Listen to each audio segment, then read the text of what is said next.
আসসালামু আলাইকুম, সবাই কেমন আছেন? আশা করি ভালো আছেন। আলহামদুলিল্লাহ আমি অনেক ভালো আছি। আমি নতুন একটা পেজ খুলেছি।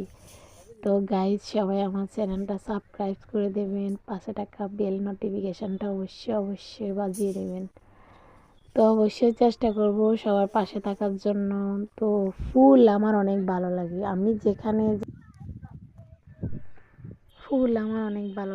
যেখানে যাই দেখি কোনখানে কি ফুল গাছ আছে। শুধু ফুল দেখলে আমার অনেক ভালো লাগে। এখানে আমি কুমিল্লা শালবন বিহারে ঘুরতে গেছিলাম। তো সবচাইতে বেশি সুন্দর লাগলো, ওনাদের অনেকগুলো ফুল গাছ আছে। এই ছোট ছোট ফুলগুলো আমার অনেক ভালো লাগলো, তাই এটা নিয়ে ভিডিও না করে থাকতে পারলাম না আপনাদের সাথে। সেখানে আরো অনেক রকমের ফুল গাছ আছে, তবে আপনার কাছে সবচেয়ে বেশি ভালো লাগবে ফুল গাছগুলো। তারা বিভিন্ন প্রজাতির ফুল গাছ লাগাই রাখছে, তা জাস্ট দেখলে অনেক ভালো লাগে। শালবন বিহার যেমনই হোক, ফুল গাছগুলোর কারণে জিনিসটাকে আরো আকর্ষণ করে তুলেছে। অসাধারণ।